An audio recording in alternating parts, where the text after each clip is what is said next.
अस्सलाम वालेकुम दोस्तों, मैं हूं याश शुजा। मेरे फेसबुक पेज और यूट्यूब चैनल पर खुश आमदीद। दोस्तों, बड़ी ब्रेकिंग खबर आपके पास लेकर आया हूं कि इमरान खान को जहर देकर मारने की कोशिश की जा रही है। कौन कर रहा है ये कोशिश? उसके बाद दूसरी खबर है कि बड़ी साजिश पकड़ी गई। राना सनाउल्लाह और मुल्ज़िम नवीद, जो इमरान खान पर कातलाना हमले का मुल्ज़िम है, उसके वकील मियां दाऊद की प्रेस कॉन्फ्रेंस का स्क्रिप्ट राइटर बदकिस्मती से एक ही निकला।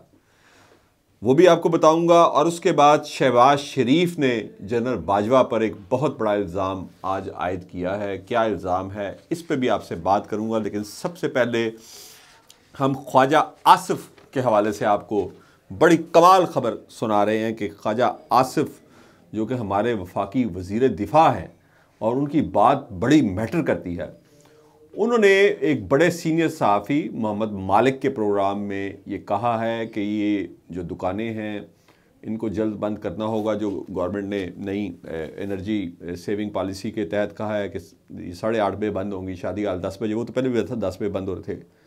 और उनका कि ये इसलिए हम कह रहे हैं, उनका जी अगर ना किए तो क्या फिर डंडा चलाएंगे? उनका जी डंडा नहीं चलाएंगे, फिर पूरा मुल्क बंद हो जाएगा, अंधेरे में डूब जाएगा, क्योंकि हमारे पास इम्पोर्ट करने के लिए पैसे ही नहीं है।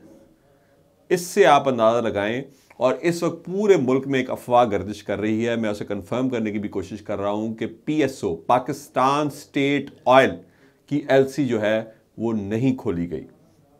यानी कि एक और बहरान जो है वो हमारे दरवाज़ों पे दस्तक दे रहा है। आटा बहरान ख़त्म नहीं हुआ, चीनी बहरान ख़त्म नहीं हो रहा, महंगाई बहरान ख़त्म नहीं हो रहा, दिन ब दिन कीमतों में इजाफा बहरान ख़त्म नहीं हो रहा, गैस नहीं आ रही, बिजली की लोड शेडिंग हो रही है। और अब एक नया बहरान कि तेल आपको नहीं मिलेगा, एलसी नहीं खोली जा रही। और उसकी तस्दीक कर रहे हैं ख्वाजा आसिफ खुद कि हमारे पास इंपोर्ट करने के लिए पैसे नहीं हैं।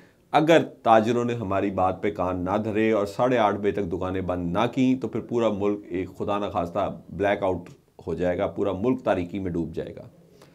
इसके बाद एक और ख़बर आपको दूंगा जो कि थोड़ी बेहतर खबर है, अच्छी खबर है कि आईएमएफ का वफ्द जो है वो पाकिस्तान आ रहा है। मैंने आपको पहले अपने वीलॉग में बताया था कि आर्मी चीफ सऊदीया मुत्तहदा अरब इमारात के दौरे पे गए हैं 6 रोज़ के।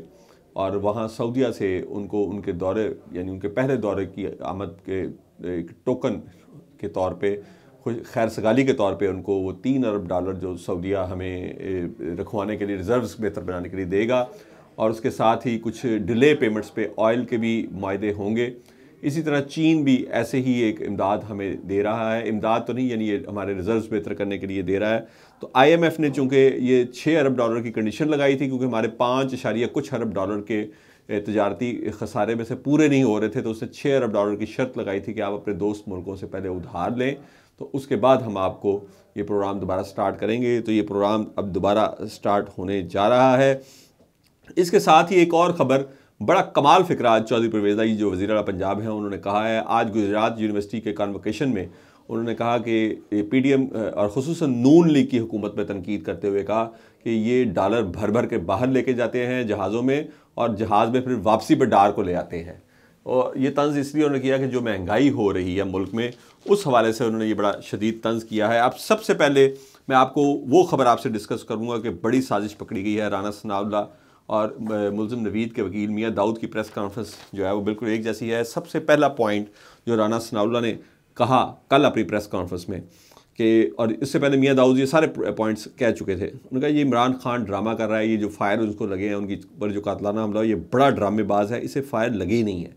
सेम अल्फाज मियां दाऊद ने दोहराए कि मैं मानता ही नहीं कि इमरान खान को फायर लगे हैं, वो ज़ख्मी ही नहीं है, वो झूठ बोल रहे हैं। दूसरा पॉइंट जेआईटी के हवाले से राना सनाउल्लाह का कहना था कि गुलाम मोहम्मद डोगर की सरबराही में आप देखें कि इन्होंने जेआईटी बनाई है, उसका क्या यानी कि कोई क्रेडिबिलिटी है, तो उसको उन्होंने कहा कि ये मुतनाज़ा है। मियां दाऊद ने भी कहा कि ये जेआईटी जो है टाइगर फोर्स का किरदार अदा करी है। इन दोनों ने जेआईटी पे अटैक किया। उसके बाद इन्होंने कहा राना सनाउल्लाह ने कि जेआईटी की रिपोर्ट अदालत में पेश नहीं की गई, लेकिन इमरान खान और फवाद चौधरी के पास पहुंच गई है। मियां दाऊद ने भी कहा कि जेआईटी की रिपोर्ट इमरान और फवाद खान के पास पहुंच चुकी है, लेकिन अदालत में पेश नहीं की गई।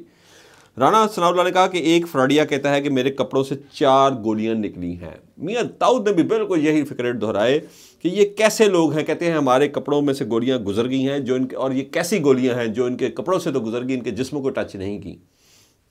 उसके बाद मौज़म के कत्ल पर भी इनके बिल्कुल एक जैसे बयानात हैं, शूटर की तादाद पर भी बिल्कुल एक जैसी इन्होंने बातें की हैं। यानी ये प्रेस कॉन्फ्रेंस इस तरह दोनों ने, इसमें इतनी मुमासरत है कि इसका कोई जो इसका जो राइटर है वो एक ही है, जिसने राना सनाउल्लाह को भी वही पॉइंट्स लिख के दिए जो मियाँ दाऊद को दिए। मियाँ दाऊद साहब एक मकामी सहाफ़ी हैं, इससे पहले एक कोर्ट रिपोर्टिंग करते थे, रिपोर्टर थे। कुछ ही साल पहले इन्होंने ये कोर्ट रिपोर्टिंग शुरू की है और इनका जो शोहरत है वो महकमों को और अफसरान को, यानी कि उनके खिलाफ रिटे करने की है। क्यों रिटे करते हैं ये अब आप खुद समझदार हैं कि उनको रिट करते हैं। इन्होंने वज़ीर पंजाब के प्रिंसिपल सेक्रेटरी मोहम्मद खान भट्टी के खिलाफ भी रिट कर रखी है कि शायद वो इनको बुलाएंगे, इनसे बातचीत करेंगे, लेकिन अभी तक उनकी तरफ से इनको कोई जवाब नहीं दिया गया।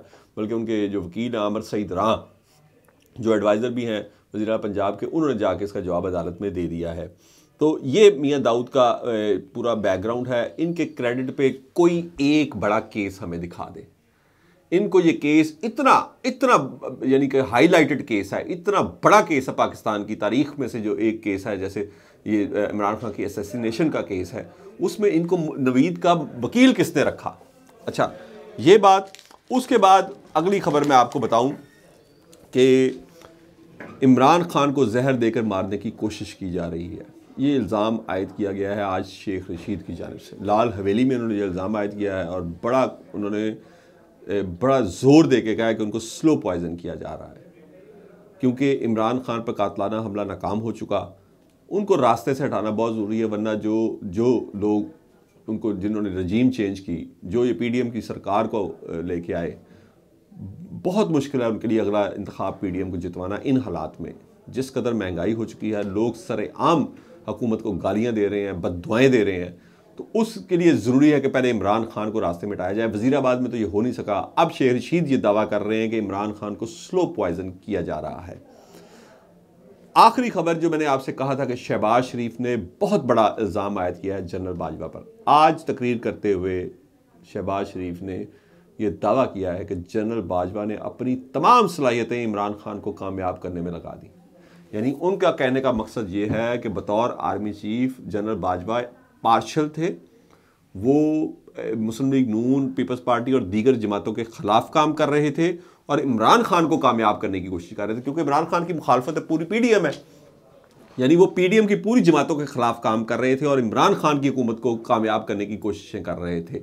ये उन्होंने जनरल बाजवा पर इल्ज़ाम आयद किया है, जिन्होंने दावा किया था कि फ़ौज एपॉलिटिकल है, यानी वो फ़ौज बिल्कुल गैर जानिबदार है, न्यूट्रल हो चुकी है। ये जनरल बाजवा के बहुत बड़े दावे की शहबाज शरीफ ने नफ़ी की है आज, और उन्होंने उन पर इल्ज़ाम आयद किया है कि आप इमरान खान को कामयाब करने की कोशिश कर रहे थे। तो जनरल बाजवा के लिए बड़ी ही सितम ज़रीफ़ी है कि बतौर आर्मी चीफ उनका 6 साल दौर इंतहाई कंट्रोवर्शियल रहा और रिटायरमेंट के बाद भी वो कंट्रोवर्शियल ही हैं। इमरान खान की जानिब से भी उन पर इल्ज़ाम आयद किए जा रहे हैं कि उन्होंने उनकी हुकूमत को उल्टाया, इस मुल्क को शदीद तरीन माशी बहरान में धकेला, और आज शहबाज शरीफ ने भी उन पर बड़ा संगीन इल्ज़ाम आयद कर दिया है कि वो इमरान खान की हुकूमत को कामयाब करने के लिए अपनी तमाम तर सलाहियतें इस्तेमाल कर रहे थे। ये था आज का वीलॉग। मज़ीद अपडेट और ख़बरें भी आपकी खिदमत में लेकर हाज़िर होता रहूँगा। अपने दोस्तों और रिश्तेदारों का ख्याल रखिएगा। अल्लाह हाफ़िज़।